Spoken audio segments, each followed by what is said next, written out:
안녕하세요. 전 서울에 거주 중인 30대 유부녀입니다. 결혼을 약간 서둘러 했어요.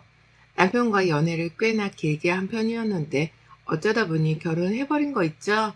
원래는 30 중반 넘어서 할 생각이었으나 갑자기 30에 딱 결혼하자고 완강하게 말하는 남편의 고집에 순식간에 결혼을 하게 되었습니다. 원래 결혼이란 게 한쪽에서 완강하게 밀어붙여야 할 수 있다고 하기는 하지만 정말 그렇구나를 실감했던 것 같아요. 그렇게 만 나이로는 아직도 20대였을 때 시집을 가게 되었는데 후회는 없었습니다. 이 사람과 결혼할 생각이었으니 문제될 건 없었죠. 결혼을 하고서도 크게 달라진 것도 없었고 괜찮았어요. 다만 약속은 하나 했습니다. 아직은 아이를 낳아 키울 자신이 없으니 조금 더 신혼을 즐기다 아이를 생각해 보자고 남편에게 말을 했었고, 이 부분에 있어서는 남편도 동의를 해줘서 저희는 최소 2년 정도는 아이를 갖지 않기로 했습니다. 결혼을 했으나 아직 부모가 될 준비까지는 하지 못했기에 준비가 필요했거든요. 이런 저희의 마인드를 시모는 이해하지 못했지만 상관은 없었습니다. 어차피 낳아 키우는 건 저희 부부인데 저희가 적절한 시점을 찾아서 저희가 낳는 게 맞지 시모 눈치를 보면 나을 건 아니라고 생각을 했죠. 특히나 저희 친정 부모님도 아이는 아직 낳지 말라고 오히려 더 완강하게 말씀을 하셨어요. 아이까지 낳게 되면 이도저도 못하고 딱 발목 껴서 힘드니까 조금 더 제 일에 집중하고 성장한 후에 신혼도 즐기고 그렇게 살다가 낳아도 늦지 않다고 말씀을 해주셨죠. 부모님의 진심 어린 조언을 참고하여 결정한 부분도 없지 않아 있었고 더 솔직히 주변에 먼저 간 친구들을 보고 느꼈거든요. 아기를 키우는 친구들을 보면 행복함도 보이고 너무 부럽고 예뻐 보이지만 너무 힘들어 보였습니다. 때로는 제게 전화를 걸어 울고불고 하는 친구들이 너무 안쓰럽기도 했고 그런 친구들에게 뭔가 힘이 되어줄 수 없다는 것에 미안하기도 해서 마음이 참 씁쓸했죠. 한때는 다 같이 청춘이었을 때가 있었는데 이제는 하나의 엄마가 된 친구들을 보면 참 여러 가지 감정이 교차했고 그래서 더욱 자신이 없었습니다. 그런데 평온한 제 결혼 생활에 폭탄 하나가 펑 하고 터졌어요. 그건 바로 신우였죠. 신우는 20대 중반이었고 취준생이었습니다. 말이 좋아 취준생이었지 반백수로 시모에게 용돈 타서 놀고 먹는 백수였어요. 놀기 좋아하고 꾸미는 거 좋아하는 철부지 신우가 임신을 한 겁니다. 이 소식을 접하고 남편과 함께 부랴부랴 시댁으로 갔고 시모는 머리를 싸매고 누워서 아이고만을 수천 번 말하며 땅을 치고 신우와 신우 남자친구는 무릎을 꿇고 빌고 있었죠. 상황이 이러니 전 그저 아무것도 하지 않고 아무 말도 하지 않고 가만히 있었어요. 여기서 말 한마디라도 잘못했다간 독박 쓰기 십상이니 말입니다. 한참 동안 멍하니 한숨만 쉬던 저희 남편이 입을 열었어요. 이성윤, 네가 대답해봐. 임신을 했고 그래서 결혼을 하겠다는 말이야? 네가 지금 돈을 벌기를 하냐? 뭘 하냐? 네 밥벌이도 못하는 애가 애를 낳겠다고? 어디서 뭐 먹고 어떻게 살 건데? 네 남자친구도 똑같은 상황 아니야? 끼리끼리 만난 거 아니냐고. 말 함부로 하지 마. 오빠가 배달일 시작하기로 했고 그거 시작하면 일은 힘들어도 돈 많이 벌 수 있대. 그럼 우리 세 식구 먹고 사는데 문제는 없어. 그치만 집을 구하는 게 쉽지 않아서 대출 알아보긴 할 건데 그것도 쉽지가 않거든. 만약 대출도 안 나오면 그건 오빠가 좀 도와줘. 내가 왜? 사고를 네가 쳤으면서 내가 왜 도와줘? 네가 애도 아니고 사고를 쳤으면 책임질 줄도 알아야지. 이제는 제발 철 좀 들어라, 그냥 딱 말할게. 애를 낳아서 키우든 결혼하든 말든 알아서 해. 막말로 네 인생인데 내가 이래라 저래라 할 자격이 있겠어? 그치? 근데 대신 말 그대로 네 인생이니까 오빠고 엄마고 세연이고 그 누구한테도 손 벌리지 말고 니네 둘이 알아서 살아.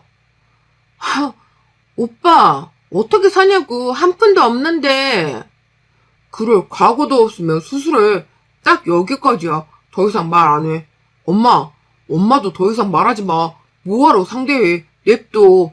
지 인생인데 뭐하러 이래라 저래라 하고 있어.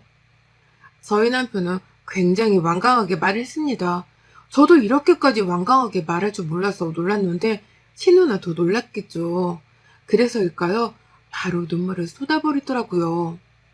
신우가 울자 옆에 있던 신우 남자친구는 어쩔 줄을 몰라하며 눈물을 막 닦아줬고 어렵사리 입을 열었죠. 제가 많이 부족합니다. 저도 잘 알고 있어요. 저라도 저희 같은 상황에 애를 낳아 키우겠다고 하면 한심하고 철없어 보일 것 같아요. 그치만 죽을 힘 다해 노력할 겁니다. 이건 진심이에요. 제가 못 먹고 제가 찌질하게 살지언정 성윤이랑 애기는 최고로 살 수 있도록 저 그렇게 살게요. 믿어주세요. 아이고 내 팔자야. 다른 번지르르 하게 누가 못하냐 너 네가 한 말 못 지키면 어쩔 건데 어쩔 거야? 제 자신을 걸고 맹세할게요. 믿어주세요.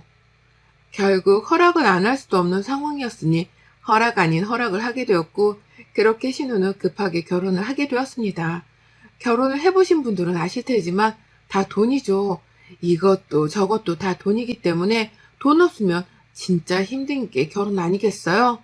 그런데 신혼에는 정말 돈 빼고 다 있었으니 하나부터 열까지 서로 너무 힘든 상황이 놓이게 된 겁니다. 축의금 개념으로 돈을 얼마 줘야 하나 고민을 하고 있었는데 남편이 한번 도와주기 시작하면 기대하고 어려울 때마다 손 벌리는 습관 생길 것 같다고 그냥 100만 원 하자고 하더군요. 둘이 50만 원씩 말이죠. 그 말에 오케이 했고 정말 딱 둘이 50만 원씩만 내고 말았습니다.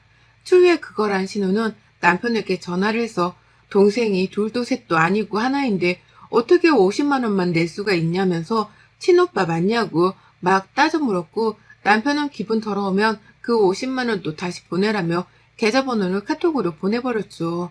전 이렇게 완강한 남편의 모습을 처음 봐서 놀래기도 했지만 오히려 다행이었습니다. 믿음이 갔다고 해야 할까요? 저 몰래 신우를 도와주거나 신우네랑 엮여서 돈으로 고치할 분일은 없겠다 싶었죠. 그렇게 시끌시끌했던 신우의 폭탄 사건도 흘러가고 신우는 아이를 낳았어요. 과정이 뭐였든 간에 태어나고 보니 너무 예쁜 아이였고 시모도 남편도 아이는 예뻐라 했죠. 저 역시 시조카는 너무 예뻤습니다. 그러나 신우는 아이 출산하고서도 여전히 철이 없었어요. 신우 남편은 어떻게든 살아보겠다고 배달 일을 거의 하루 종일 하면서 돈을 벌고 있는데 그 돈을 유흥과 친구들과 놀면서 쇼핑하는 데 쓰던 신우였죠. 본인이 애를 낳고 육아만 하다 보니 산후 우울증이 온 것 같다면서 스트레스가 과해서 이렇게라도 풀어야 한다고 하는데 참 한심하게 느껴졌습니다. 제가 신우였다면 하루 종일 거의 일만 하는 남편이 너무 안쓰러워서 애 보느라 힘들어도 힘들다는 내색도 못할 것 같아요. 그뿐이겠습니까? 남편이 집에 들어오면 그 시간이라도 편히 쉬라고 자리를 비켜주곤 할 것 같거든요. 그러나 신우는 신우 남편이 집에 오면 때는 바로 이때다 싶었는지 곧장 일을 맡겨두고 나가서 놀기 바쁜 사람이었습니다. 심지어는 돈 벌고 있는 남편에게 전화해서 당장 집에 들어오라고 본인 약속이 있다고 예보라고 하던 철부지였죠. 배달이란 게 야식, 저녁이 피크타임이 있잖아요. 그때가 단가도 더 높아서 피곤하고 힘들어도 꼭 그 시간에 일을 하던 사람인데 본인이 놀려고 들어오라니요. 가끔 신혼회를 가고 싶지 않아도 가야만 했습니다. 시모가 저희 집에 반찬을 주고 가면 저희가 또 신혼회 가서 전달을 해줘야 했거든요. 저희 집이 중간이라서 시모가 늘 저희 거랑 신우꾸를 저희 집에 주셨죠. 그렇게 신혼회를 가보면 늘 신우 남편이 애를 보고 있고 신우는 나가 있거나 자고 있거나 둘 중 하나였습니다. 이런 모습을 보면 저희 남편은 속에서 천불이 난다며 미치려고 했어요. 결국은 이날도 반찬을 가져다 주려고 갔는데 뻗어서 잔다는 신우를 확인하러 방문을 확 열었는데 방 안에서 술 냄새가 진동을 하자 남편이 화가 잔뜩 난 겁니다. 그래서 남편은 폭발하고야 말았죠. 야 이성윤, 너 안 일어나? 네가 정신이 있는 애야 없는 애야? 돈도 안 버는 게 하루 종일 일하는 남편한테 애 맡기고 밤새 술 처마시고 자빠져 사는 게 맞냐 지금? 쪽팔려 죽겠네. 진짜 너 정신 안 차릴래 진짜? 그렇게 애 낳고 싶다며. 그래서 애 낳았는데 정신 차리고 살아야지. 언제까지 그렇게 철없이 굴 거야? 야, 좀 냅둬. 우리가 어떻게 살든 뭔 상관인데. 그래, 상관없어. 상관없는데 왜 자꾸 눈에 거슬리냐고. 그니까 짜증나게. 너 경고하는데 다음에 왔는데도 이따구로 살고 있기만 해봐. 그땐 오빠가 말로 안 끝내? 안 일어나? 남편의 성화에 신우는 무거운 몸을 일으켰고 한참 서로를 노려봤죠. 신우의 남편은 체격이 좋은 편이었는데 세상에 고생은 얼마나 한 건지 살이 쭉 빠졌더라고요. 잠도 제대로 못 자고 내내 일만 하고 제대로 밥도 못 얻어 먹었을 테니 살이 빠질 수밖에 없겠죠. 그런 걸 생각해보면 참 안쓰러웠습니다. 그래서 다른 건 몰라도 신우 남편이랑 그리 친한 건 아니었지만 가끔씩 챙겨주곤 했어요. 뭐 특별하게는 아니어도 배달하면서 간편하게 먹으라고 견과류나 건강바, 건강즙 그런 것들을 사서 보내주곤 했습니다. 그렇게라도 먹어야 버티며 살겠다 싶더라고요. 신혼회를 다녀오고 나면 남편은 화가 잔뜩 나 있었고 저 역시 속이 답답했어요. 늘 이날은 남편과 둘이 소주 한잔을 했고 참 걱정이 태산이었습니다. 쟤는 언제 철들려나? 아니 얘를 낳았으면 이제는 정신 차릴 때 아닌가? 어떻게 아직도 저러냐고. 내 동생이지만 진짜 쪽팔리고 너무 싫다. 나도 이렇게 화나는데 당신은 오죽하겠어? 그런데 화만 내지 말고 해결 방안을 제대로 던져줘봐. 그렇게 윽박지르고 무시하고 화만 내니까 아가씨가 당신 말하면 말 자체를 안 듣는 걸 수도 있어. 정말 친오빠로서 걱정한다는 느낌을 강하게 풍겨주면서 한번 조언을 해줘봐. 그런가? 근데 보면 열받는 거 어째? 물론 열이야 받지. 그렇다고 해서 매번 그렇게 화만 낼 수는 없잖아. 하루라도 빨리 철들게 해야 우리도 편하지. 전 이날 남편을 설득시켰습니다. 그간 남편과 신우가 대화하는 방식을 제3자 입장에서 바라본 결과 남편은 늘 화를 내기 바쁘고 그런 남편의 말을 귓등으로 듣지도 않았던 신우의 모습이 보였죠. 그래서 진심 어린 조언을 할 수 있도록 천천히 다가가라고 말을 해줬어요. 결국 신우가 남편의 말을 들을 줄 알아야 저희 부부가 편해지니까요. 그런데 이 와중에 신우네가 둘째를 가졌네요. 속이 터지다 못해 정말 웃음밖에 나오지 않았습니다. 이 와중에 푼수 같은 시모는 그러더군요. 아유, 우리 창서방이 젊어서 그런가? 아주 한방이야, 한방. 니들이 짱이다. 아주 그냥 창서방 돈 많이 벌어야겠어. 예, 그쵸, 장모님. 그래서 투자 벌려고 알아보고 있어요. 생활력도 좋고 아무튼 이뻐 죽겠어, 정말. 차라리 그렇게 삶을 때 후딱 나와서 빨리 키우고 나중에 둘이 편하게 여행 다니는 게 더 좋을지도 몰라. 그건 맞는데 겨우 살 좀 빼나 싶었더니 또 찌겠어. 내 몸매 완전 망가질까봐 걱정이야. 그것뿐이야? 이제 겨우 술맛 좀 봤는데 또 금주네. 넌 지금 걱정되는 게 네 몸이랑 술뿐이야? 얘야 나 키우는 것도 허덕이고 힘들어 죽겠다고 난리면서 연년생으로 둘을 어떻게 키우려고 대책도 없이 임신을 했냐? 니네는 피임도 모르냐? 오빠 말 좀 가려서 해. 여동생 앞에서 피임이네 뭐네 그런 얘기를 하고 싶니? 여동생이 오빠 앞에서 지금 그런 모습 보이는 건 맞고? 모르겠다. 내가 정말 너한테 오빠로서 어떻게든 바로잡아 주려고 노력해보려고 했는데 난 포기고 너 오빠가 했던 말이나 잘 기억해. 손 절대 벌리지 마. 하, 걱정 마. 죽어도 오빠한테는 도와달라는 소리 안 해. 진짜 재수없어. 그렇게 둘째 임신을 한 신우는 술도 못 마시고 친구들을 만나기도 어려워지니 자꾸 저희 집에 놀러왔어요. 놀러와서는 속 시끄러운 얘기만 늘어놓았죠. 새언니 보면 참 부러워요. 여유도 있고 집도 넓고 나도 이런 아파트에서 살고 싶었는데 우리 집은 좁아 터졌지. 엘베도 없는 빌라지. 애 데리고 맨날 계단 올라다니는 게 얼마나 힘든지 몰라요. 아, 네. 부럽다 정말. 언니는 애기 언제 낳아요? 글쎄요. 아니 노산 아닌가? 그렇게 미뤄도 낳을 수 있어요? 알아서 할게요. 뭐 알아서 하겠죠. 근데 그러다 애 못 가져요. 얼른 노력이라도 해요. 누구는 애 자꾸 생겨서 문제고 누구는 노선이라 문제네요. 신우는 본인 팔자와 제 팔자를 비교하면서 부럽다고 노래를 불렀어요. 제가 가지고 있는 명품 가방이나 좋은 물건, 소품, 가구들을 보며 얼마냐 예쁘다 늘 그랬죠. 그러면서 늘 마지막은 젊은 거에 대한 부심이 있는 건지 전 노선이라 어쩌냐고 마무리를 하더군요. 그러나 타격감은 없었습니다. 왜냐면 정말 그렇게 걱정할 정도의 노선은 아니었기 때문이죠. 그리고 제 눈에는 신우가 한심하다 못해 상대조차 하고 싶지 않은 인물이었는데 그런 사람이 하는 말을 굳이 듣고 싶지도 않았기에 별로 신경 쓰지 않았습니다. 철부지 신우는 결국 둘째를 낳고 어느 정도 산후조리를 한 후 다시 시작되었어요. 시모에게 대놓고 애 둘을 맡기고 놀러 다녔습니다.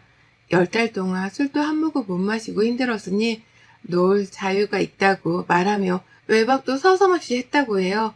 오죽했으면 신우 남편이 저희 남편에게 전화가 왔더라고요. 일을 가야 하는데 연락도 안 받고 외박을 해버렸다고 한두 번이 아니라고 말이죠. 연락을 해도 받지를 않고 신우가 대체 어디 있을까 추적하다 혹시나 싶어 신우 SNS를 들어가 보니 어디에 있는지를 알겠더군요. 남편은 머리 끝까지 화가 나서 거기로 출동했고 바로 신우를 데리고 신우네로 끌고 갔습니다.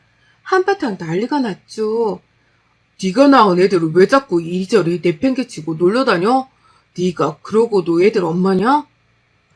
너도 이제 나이 먹을 만큼 먹었는데 어쩜 이렇게 철이 없냐? 너 이러다 이혼당해. 정신 차려. 진짜로 내가 네 남편이었잖아. 나 그랬으면 진작에 너 같은 거랑 이혼했다고. 알아? 야, 네가 오빠면 다야? 진짜 짜증나게. 뭔데 자꾸 이래라 저래라 간섭이야?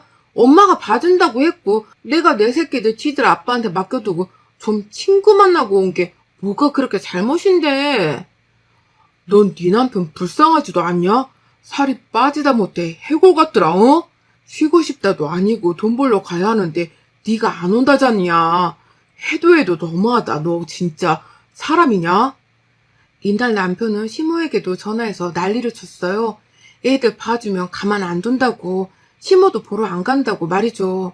결국 이후로 시모는 시조카드를 절대 봐줄 수 없게 되었고 신우는 발만 동동 굴리게 된 겁니다. 근데 신우가 머리를 쓰는 게 갑자기 애 둘을 데리고 저희 집에 와서는 밥을 같이 먹으러 왔다고 하더니만 애들만 두고 사라진 거예요. 그리고 전화가 왔죠. 새언니 놀랬죠? 근데 진짜 딱 3시간만 부탁해요. 진짜 급해서 그래요. 네? 애들 낮잠 잘 시간이라 할 것도 없거든요. 아가씨, 지금 이게 뭐 하는 짓이에요? 저 애들 기저귀 가는 방법도 모르고 아무것도 몰라요. 그런 저한테 얘 둘을 맡기면 어쩌라는 거예요? 당장 다시 와요. 그냥 봐주라고요 좀. 3시간만 부탁해요. 저러고 신우는 전화를 꺼버렸고 전 진짜 얘를 봐본 적이 없어서 아무것도 몰랐기에 결국 시모의 남편에게까지 전화를 걸어 당장 빨리 다 오라고 했죠. 3시간만 있다 오겠다고 했던 신우는 6시간이 지나서야 왔고 저희 집에는 저희 부부 시모, 신우 남편까지 모두 와 있었습니다. 해도 너무했던 신우가 선을 넘은 건 이뿐만이 아니었어요.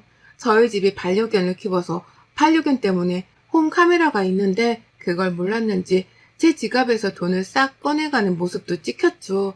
이걸 원래 제가 몰랐는데 지갑이 널브러져 있길래 이상하다 싶어 열어보니 분명 전날에 현금을 뽑아뒀는데 한 푼도 없는 겁니다. 그래서 이상해서 설마 하는 마음에 돌려보니 범인은 신우였죠. 이 영상도 모두에게 보여준 상황이었고 신우를 내내 두둔하던 시모 역시도 더 이상은 할 말이 없다며 침묵을 했습니다. 가만두지 않겠다며 이를 갈고 있던 남편과 침묵하는 시모, 그리고 정말 절망스러워 보였던 신우 남편의 모습이 짠했죠. 그리고 등장한 신우는 눈치 없이 말을 하더군요. 뭐야? 왜 다 모여있어? 네가 사람이냐? 하다 얘들을 이렇게 두고 가질 않나. 지 새언니 지갑에 손을 대? 너 신고할 거야. 죗값 치러라. 뭔 소리 하는 거야? 돌았니? 그래, 영상 봐봐. 네가 아주 싹 가져가는 모습이 또렷하게 찍혀있으니까 있잖아, 성윤아. 어디 가서 내 동생이라고 이제 하지 말아주라. 쪽팔리거든. 그리고 죗값 꼭 치르게 해줄 테니까 기대하고 넌 마늘을 한 주먹 먹여도 사람 되긴 글렀으니 콩밥이나 처먹어라. 이성윤, 나 너한테 할 만큼 했는데 이제 못하겠는데 어쩌냐? 뭐? 미쳤어? 당신 지금 뭐라는 거야? 나랑 헤어지겠다는 거야? 우리 애들은 어쩌고? 나 할 말 있어. 사실은 나도 방금 알았는데 여보, 우리 셋째 생겼더라. 딱 여기까지만 낳고 이제 묶어버리자. 더 이상은 우리도 힘들잖아, 그치? 그리고 나도 이제 그만 밖으로 돌게. 알겠어? 힘들게 해서 미안해. 이제 애가 셋이니까 나도 정신 차릴게. 정말 놀랍다 못해 턱이 빠질 뻔했습니다. 그런데 놀라운 건 아직 남아있었죠. 너 그거 오늘 한 거 아니잖아. 내가 이혼하자는 이유가 네가 셋째 임신해서인데. 장서방 대체 그게 지금 무슨 소리를 하는 겐가? 어? 셋째를 임신했는데 이혼을 하자니. 넌 내가 얼마나 호구 같았냐 진짜. 어? 와이프랑 자식 새끼 어떻게든 암 굶기고 먹여 살리겠다고 아둥바둥 혼자 발버둥 치면서 눈 뜨면 일하고 눈 감으면 자고 다시 일하고 그렇게 살았는데 넌 밖으로 돌다 못해 몸까지 굴려서 딴 놈 애를 내 애라고 속여? 넌 몰랐지. 나 정관수술했어. 혹시 우리 또 임신할까봐 둘도 힘든데 셋은 진짜 감당 안 될 것 같아서. 근데 네가 임신을 했더라? 더 말해, 이 더러운 년아. 전 저 말을 듣는데 너무 충격을 받아서 아무 말도 할 수 없었습니다. 그리고 바로 그때 제 남편이 신우의 뺨을 한 대 쳐버리고 신우 남편에게 무릎을 꿇고 대신 사과했어요. 반 죽여버리고 싶은데 산무라 어떻게 하지도 못해서도 미안하다고 정말 대신 사과한다고 말이죠. 이 와중에 시모도 꼴의 딸이라고 신우 편만 들었고 이혼하는 과정에서 완벽한 유책 배우자인 신우는 상간소송도 당했고 위자료 양육비를 줘야 했습니다. 양육권도 빼앗겼는데 그걸 또 슬퍼하더라고요.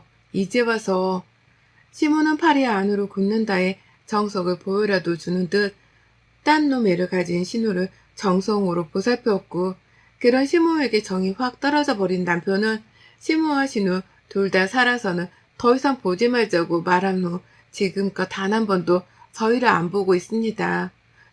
의절한 채 살고 있고 서로의 소식이 전달되지 않도록 완벽히 차단되어 살고 있어요.